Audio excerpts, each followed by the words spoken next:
You are listening to the School of Leadership Development radio show. Welcome.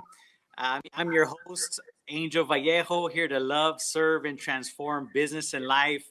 And I want to say welcome to the call. Those of you that are chiming in live and also on the recording.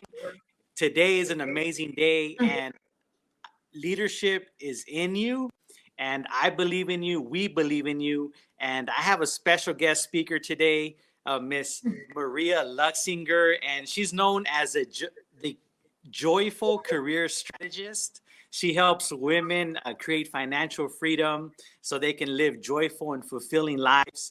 And she's using her gift of encouragement to help women maintain a powerful mindset and increase their income through consistent use of business strategies in the marketplace and in their specific expertise.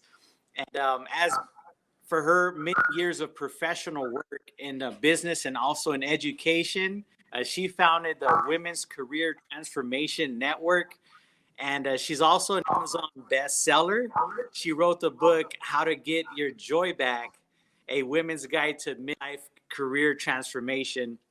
She's been featured on many shows and media like Fox and NBC. And I'm excited to have you on the call today.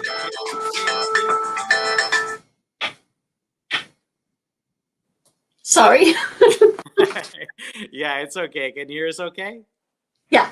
Mm-hmm. All right, awesome. So yeah, just for any of you guys watching online or on the recording, or if you're driving or whatnot, I would say I believe that this is going to be a great interview.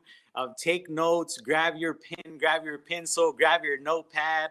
And hi, so hey, Maria, just share, before we jump in, just kind of share a little bit about, what you've been up to and what you're up to now.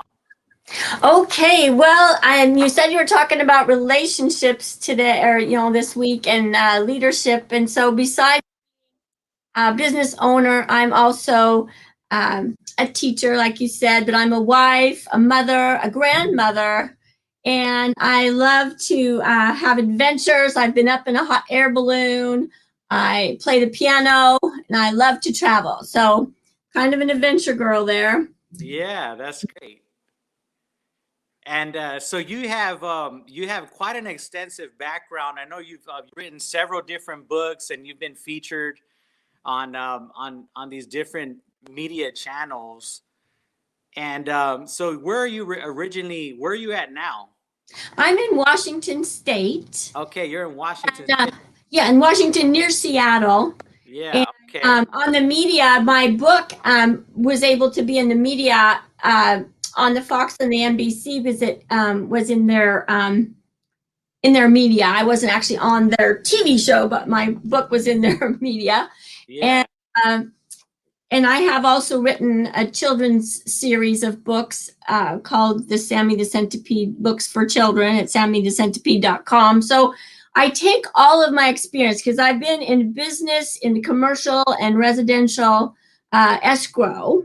Mm-hmm. So I have that in my business background, and then I take my teaching degree, and I've taught, and I've been a substitute teacher here for several years in my area, and I'm a certified life coach.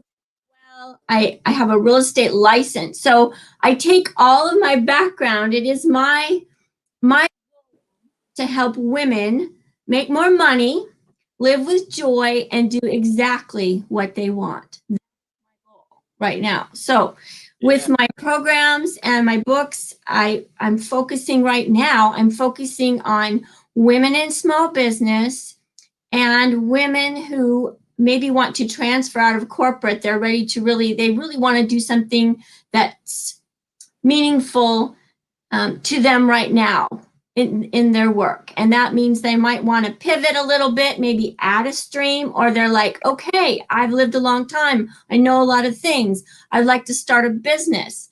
And so those are the kind of women that I like to work with. I have a Facebook group full of small business women who are making a difference in the world. Yeah, no, that's great. And I think, I applaud you for for taking everything that you've experienced so far on your journey, your career journey, and all your life experiences, and really focusing it to help other women grow and flourish as well. And yeah, I shared. I want to connect you with my wife, because she has some similarities where she's written a children's book, and she has a really big heart for helping and serving women. That's awesome. So let me just kind of jump into some of the questions. So if you were to look back when you first started your career, because it sounds like you have quite an extensive background, what would be one thing you wish you would have done or known before you got started? Yes, I've had several endeavors over the years, and I think what I want to say about that is that starting a new business, especially right now. So my Women's Career Transformation Network is about 5 years old. And when I started, I was looking for coaching too. Coaches have coaches. And you listen, you hear everything out there, and they're saying, oh, you must have Facebook ads. You must do this. You must do that. I just want to say that is not the first thing you need to do. You need to figure out who your target audience is and really have relationships with them, getting into talking to them, learn what there really is at the core of what your audience wants. And the best way to do that is to talk to them. Right. And so I would suggest, if you're starting a new business, to really talk to that target audience so you know what your messaging is before you even think about doing Facebook ads. Or anything like that, because now there are so many tactics out there, and there's an expert for every kind of platform you can think of. And those are tools, but those are not what you actually need to start with. You have to find out who it is you're talking to and know why you want to talk to them. Yeah, no, I love that, because I have, I'm just thinking back at my experiences, and there's been seasons where I've gone in and out of like serving different types of audiences per se. Mm-hmm. And so for me, it just happened organically. So can you kind of share with us like maybe some tips on how, when you specifically pick an audience, like what are some things, how do you go about reaching out to these people if you really have, like, for example, for me, one of the audiences that I focus on is veterans. Mm-hmm. And the reason is I kind of stumbled upon it because I was a veteran, and it kind of happened organically. But sharing with you, like, let's say someone is starting from scratch and saying, okay, I want to focus on such and such. How would you recommend that they go about engaging with these people? Okay, so a lot of times when you want to start a business, the people that you're trying to reach a lot of the times are just like you. A lot of them are, because you can relate to them, right? So you may have had a problem or a prior experience or something in your background that says, I want to tell these people this, because you've learned something. Mm-hmm. And you want to market to them because you feel you can really understand them. And so that a lot of times is really good, because people need to feel that you do understand them. If you pick a market out there and you say, oh, I just want to go help, these people over here, whoever they are. I mean, I'm not going to be much good to firefighters, because I don't fight fires, and I haven't been out on the line, and I don't really know a whole lot about what goes on in their life. So I'm going to pick I could go study about it and learn about it and try to talk to them. But if I don't have any real life experience in that area, it might be harder for me to reach them. And another thing is that you have to figure out, why do you want to serve those people? Why do you want to do it? Because when you have a business, it's not all happy every day. I mean, there's things that happen, and you might decide you just don't think, you don't know if you want to do that or not. So you should write them down, the lists why you want to start your business. Why do you want to talk to those people? What do you want to tell them? Get that all figured out, and then go talk to them. Go talk to that group of people and find out what are their desires. What is really most challenging problem they have that you can solve for them. Yeah. If you can figure that out, then you're really doing well, because you're able to talk to them in a language that they can understand, because they're having this problem, and you're talking to them and you're saying, well, yes, I understand that this happened to you. In fact, I have this experience, or I know I've worked with this client and they had a similar experience, and here's what we did. Yeah. We did this for them. So you want to really talk to them what are they thinking in their head? That is what you want to talk to them about. Yeah. Not what you think they should know, because they do need to know things, but they're not thinking about that right now. They're thinking about that problem that's in their head. Now, are you going to give them an answer to what's happening there, or are you just going off on something that you want to tell them and they don't have any relationship to that at all? So you want to establish relationships, make sure that your messaging is really speaking to them, to their problem, because that's really all that matters, is them. You do not really matter all that much. I mean, yes, you are the vehicle, but they are the ones that need the help. So how are you going to speak with them? Absolutely. Yes. Good. So we're talking about relationships on the School of Leadership Development radio show. And so far, I've gotten that even if you're just starting out or you're already established, is who is your target market, and continue to reach out to them and ask questions like, why do you want to serve them? And asking other questions to really get to the point that really what motivates them or what their pain points are, to help really serve them. And at the end of the day, it's not really about us. It's not about me. It's not about Maria. It's not about. It's about the person that you're reaching out and serving. And I love that. That's great. So, okay, so you're talking about you were talking about figuring out what their challenges are, and so just kind of sharing with what you've been going through. What has been one of the biggest challenges that you've faced, and how have you overcome that? Okay. Everyone has their things that are challenging for them, but I'm sure maybe some of you can relate. I was not excited about picking up the phone and calling people, because I'm the kind of person, I feel like I don't want to bother people. Why do they want me calling them? Why should I even call them? Why should I call them? I think I don't want to bother them. So I would hesitate to pick up the phone. So here's the thing. There can be a shift in your thinking. So instead of thinking you're bothering them, think about you have a valuable service or a valuable product.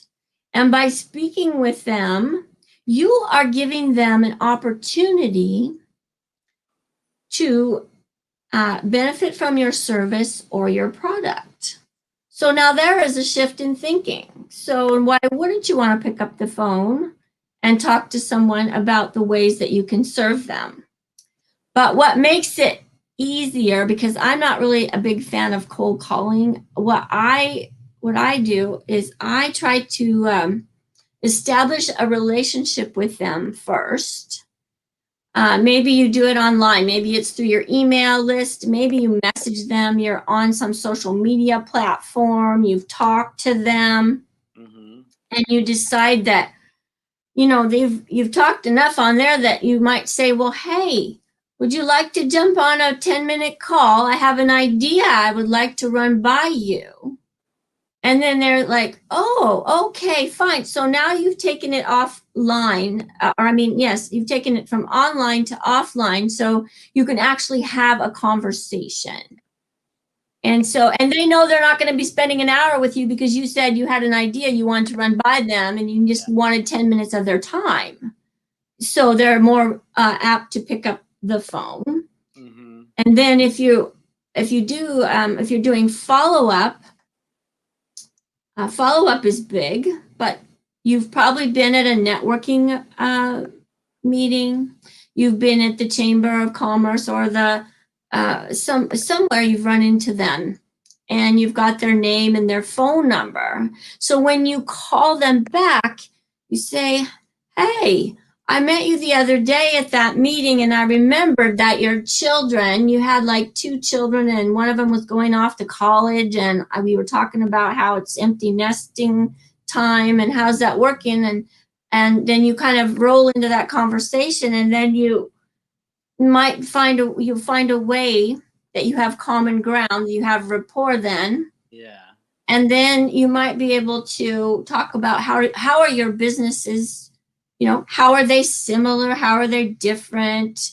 Is there a way you might be able to work together? And that might come later in your series of conversations, but these are the kind of things that, you want to establish rapport with people. And that is huge on relationships. Rapport is like with the neighbor. Rapport is like with your customers that you have now, and your follow-up, and your future customers, and people who influence your circle and their people.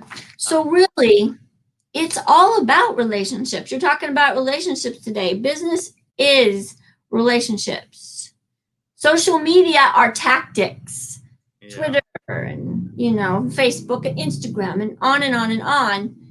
Those are ways to get in front of people and to initiate that rapport. But it all comes back to the relationships that you build. Mm-hmm. And I love how you're talking about like the question was about like the challenges or whatnot, and you talk about picking up the phone and making calls, and throughout your experience and journey is that you found other ways to go about it.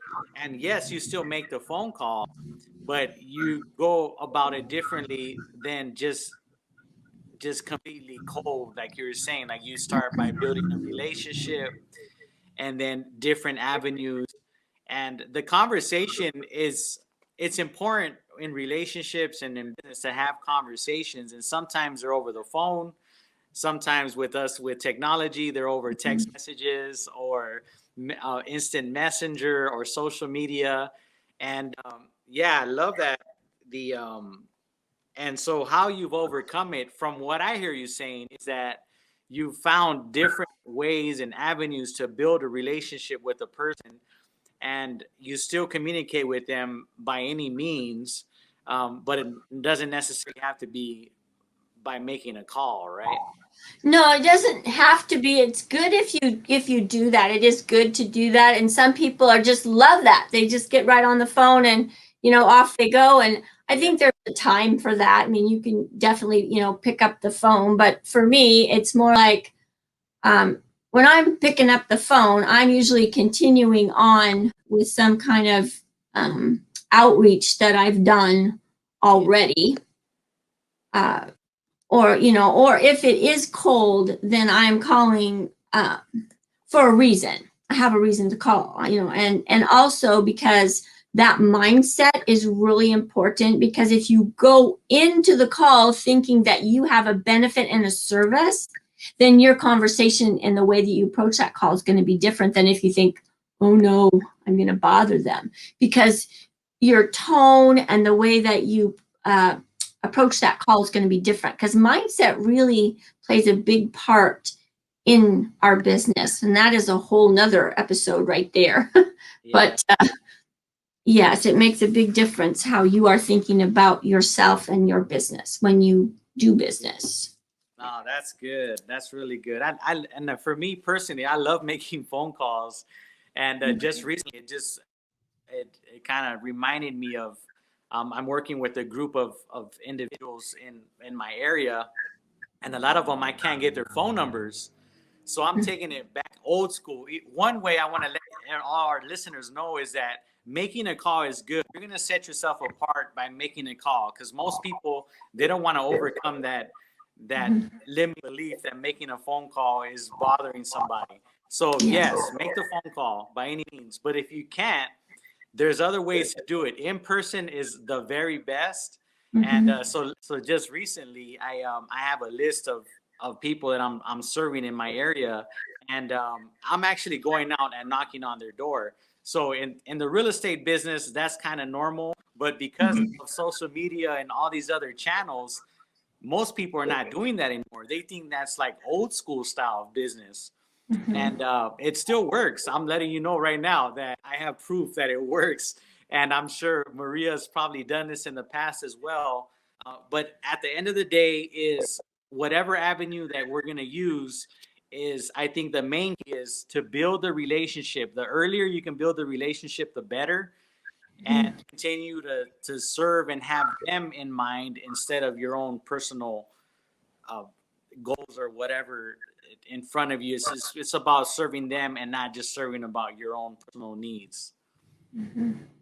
Yes, I totally agree that the earlier you start that relationship, the better, however you can do that. Yeah, that's awesome. Okay, so we're just getting into the kind of the questions or whatnot, but I want to talking about relationships, and I know you have a pretty amazing relationship with God, and so I want to kind of ask, like, how has your relationship with God made a difference in the way that you operate your business and your life? Well, I would say that my relationship with God is the foundation for the way that I run my life and my business. And one of my favorite verses is the joy of the Lord is my strength. And joy is a really big component of my business. And I wrote my book, How to Get Your Joy Back, which is really was based on that. I didn't want anyone, I mean, I was a place in my business when I was in the business world. What happened? I know a lot of you feel this way too. Sometimes you feel like the very life has been sucked out of you, and what are you going to do? And I had been on this downtown Seattle. It was great for a long time. I mean, I was on a long commute, but then my flex time was taken when the company merged, and they said, no, you can't have that anymore. You need to be here until the end of day, which put me home at 6:45 every night. And I was getting up early, and a lot of you have been on that grind, so you know what it is, and it exhausts you. And I was like, there must be a better way to do this. And so that is where I started on my journey of doing meaningful work that was meaningful to me. And then eventually deciding that other women should be able to do this too, because a lot of women think that they can't do it. And I just determined to tell them that they can.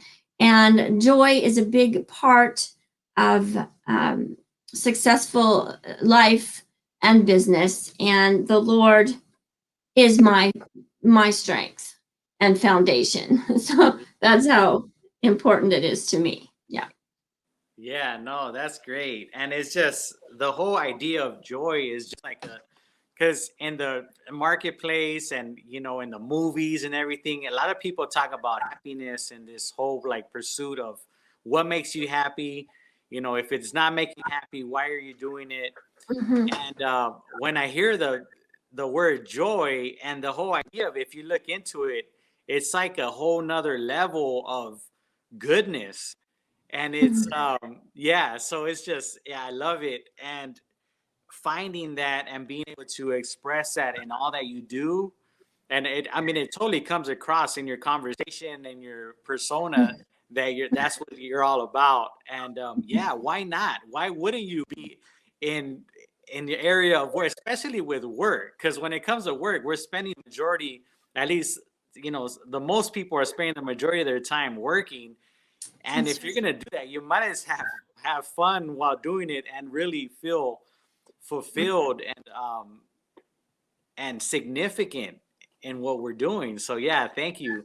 I acknowledge you for that, and that's awesome. As far as so was there like a specific moment where you felt like God told you like this is your verse, or you just like committed, this is gonna be my life verse type?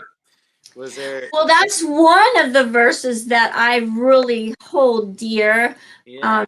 Told you a little bit about my relationship with my grandparents when I was younger. And my grandma, she was very wise, and she taught me, her life was like she lived with the Bible at the kitchen table. It wasn't just like we go to church on Sunday. It was like that was what she did. She lived in the Word. I don't know how to explain it, but she was a student of the Word, I guess. And so we'd have these long conversations when I was a child, just sitting at the table. We'd discuss scripture, and then she'd have me, I'd memorize some scripture. So it always kind of was part of my life. So I have different scriptures that are really important to me, but that is one, because like we were talking about joy, really the joy makes it helps you be creative. And in business, the best ideas come from your creativity. So if you can stoke joy and fun and play into your business, if you will infuse joy into your business, and it will grow. Yeah, because your mind then is focused on things that are joyful and happy, and it releases your mind to think in creative ways, in positive ways, because we know if we're thinking negative, everything shuts down. We can't even access the creativity if we're thinking in a negative way. But when we're thinking in a positive and joyful way, then those thoughts come to you, because your mind wants to make you happy. So if you are attracting and thinking of positive things, then it's gonna say, oh, you want those? You want the positive things? Okay, I'm gonna look for those. And so you will see the positive, you will see the joy, you will see the good. And so the opposite is true as well. So we have to really, again, we go back to mindset. And joy is a huge part of that. So that's a part of my work too. I am very, very focused on joy and making in business, focused on joy and profit in your business. Yes. Absolutely. And I just think I think we're gonna have to for another time is really there's a lot of exercises that someone might be like, well, I don't know anything about joy. Like I've heard of this idea of being happy, but what about joy? Like, how is that, or how can you tap into that? So Maria is your person to talk to. And okay, so we're talking about leadership, relationships, and I want to ask you, as far as leadership goes, what does leadership mean to you? Okay, so leadership to me is service. Leadership is, I feel like the leader's job is to provide vision and direction to the people that they are leading. Now, you may be leading someone individually that you're giving vision and you're helping with them decide their direction.